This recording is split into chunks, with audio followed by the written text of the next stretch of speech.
तू आगे तू वीडियो बना चुप कर जा अपना काम है वीडियो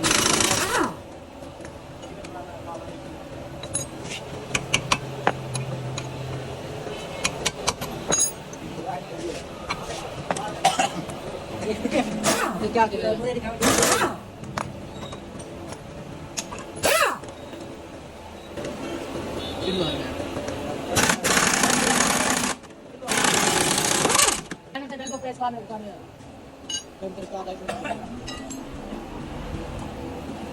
मैं